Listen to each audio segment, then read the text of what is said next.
Divine Throne of Primordial Blood. This video will contain a lot of spoilers. You have been warned. So the novel overall is not bad. The main character has a unique personality. If I had to compare him to something, it would be like something similar to like Dexter from the TV show when he kills bad people. But this guy, he doesn't kill bad people. He experiments on bad people, and I know a lot of people have issues with that, right? Because he does all kind of horrendous experiments on them. But there are people that try to kill him. They're his enemies, or they're some kind of serial killers or some other crazy shit, right? So why would I have any kind of problem uh, with him killing them? I have no problem whether he tortures them, whether he kills them. They try to kill him. It's all fair and games when it comes to that, right? So him doing all that kind of stuff, I have no problem with that whatsoever. In fact, I'm just like, yeah, do it, man. So I know a lot of people have a problem with that. I have no problem with that.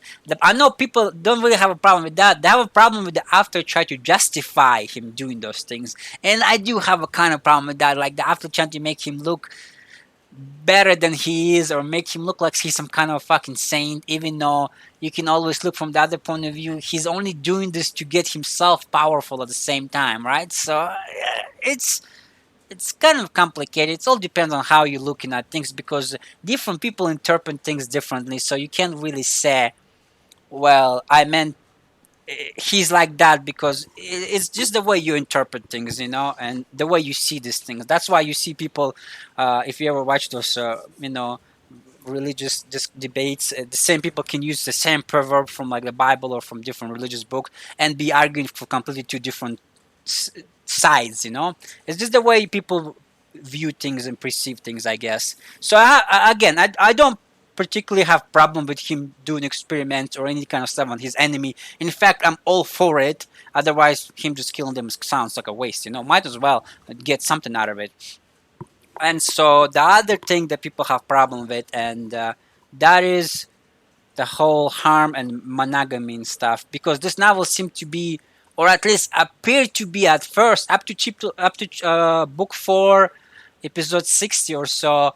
It seemed to be that the main character would be having this kind of one girlfriend that he's in love with, crazy about, right? But nope, even all sideways. So this type of novel, what I mean by Hunhua Chinese novel, they have something in them, is that no matter how powerful you are, you can be this ancient 100,000-year-old deity guy, and then somehow invulnerable to any kind of anything, and then be poisoned. But doesn't matter what poisons you, will never does any damage to you. But all of a sudden, you get poisoned by some kind of sex potion, and you want to start raping people, right? You don't have control. You're not really a rapist because you don't have control over it. Whoever poisoned you is technically more of a rapist than you are because you have no control over it again. And so they always have this scenario where the main character will have sex with some crazy hot girl, throw up this special effect of them being poisoned by some kind of crazy potion or some other curse or something. But they all have that. So I would expected something like that happening here because you're just like, it's gonna fucking come eventually. Just rip the band-aid over, let's just get over with it. The problem again is that, so I don't really mind that either. Shit happens. But the problem is the after try to justify that by making the main character look good. So the rape scene happened. Well, it's not really rape scene. They have no control of their body, right? So, but a lot of people refer to it as a rape scene, right? Who raped who? Nobody knows because they didn't rape each other. They were under influence of some other drugs, right? But the main character continued to have sex with that girl after the whole rape scene happened, right? And he, I guess, fell in love with her, whatever. And even though he already has a girlfriend, and after try to justify him bringing in side characters, and they're just like, so are you gonna leave your girlfriend or are you gonna leave this girl? It's like, no, I'm gonna have both of them now, or something like that. And then the side character's like, that's the right thing to do, you're the real man, or some fucking making that sense. Pretty much, they do anything to make main character look better than he is, and I'm just like, in which fucking world is that the man thing to do? And that's the real thing. Like, what the fuck are you even talking about? So yeah, and I can understand why people complain when it comes to that. Like, even I was a little bit like, come on, man, you're pushing it in justifying things. Like, I don't mind you justifying him torturing people because I have no problem with that. Even if you didn't justify, I would be all for the main character, so I don't give a crap. But in this particular case, there's no justified, and you're fucked up. You cheated on your girl, you know. I don't give a shit how it happened, or you continuously doing it, or you fell in love with the girl. But there is no justified in this, bro. You messed up. Even though I personally don't care because the harm, the romance plot, I don't read this novel because of that. That's all secondary. That's irrelevant information that I don't really care. In fact, I enjoy if they didn't even have none of them. I read this novel because of the sci-fi and fantasy element, because of all the world travel, all the world building, all the characters, all like kingdom buildings, you know, him building his own army, all new ability powers and bloodlines, and uh, all the unique new features, you know, because all the novels have some kind of unique features about them, you know, or cultivation stuffs and hidden organization and all the cool, interesting mysteries that they have in these novels. That's why I read them. So things like that doesn't really bother me, but I know some people have deal breakers. Even I have some kind of deal breakers, you know. For example, I don't like when the main character is super weak and struggling with everything. I'm not a fan of that, so I never bother reading novels like that. You know, I prefer main character being overpowered, and this is why I read novels like that.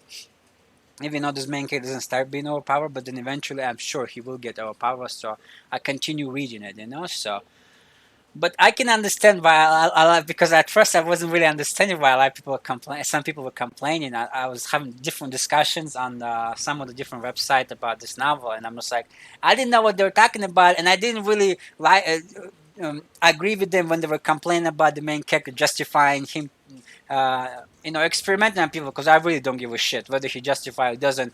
I have no problem with that. But when the moment that he started justifying him cheating on his girlfriend, like you can't justify that, bro. You fucked up. Admit that and move on. You know. Now you have two girls. I have no problem with him having two girls either. You know, if these girls are willing to be with the same guy who has three or other four girls, then what's the problem? You know, he's not forcing them to be them. Even though I prefer if the main character had that one girl and they had be in love together for just with one girl, I think the romance would be a lot better that way. But that's just my personal preference, you know, and I don't really like if I had to choose, but like, again, it's such a small and significant part of the story that I do not give a crap about it. And even though it's not small, I mean small from my perspective. I don't mean it's small as a whole written wise, because there is a lot of it. I'm just saying it's such a small and significant from my perspective because I do not care about those particular things, so it doesn't bother me. But if you read through the comments, it bothers some people. I think, hold on, was it this? If they still give it a 3 star, but yeah, the rape scene, and if you look through this, really, yeah, justified made it even seem worse. It's true. It's like when you try to justify it, if you read through the comments and you see a lot of people complain about it because they have to try to justify things, you know? But anyways, overall, the novel is actually not bad. I would give it around 4 star. I'm actually enjoying it. It's not amazing, but it's not bad. It's good. It's between amazing and bad. So it's in the middle. You have the best of all worlds kind of together, you know? So yeah, I'll recommend this. If somebody's bored and trying to look something good to read, I recommend this novel. It's a decent novel. Divine Throne of Primordial.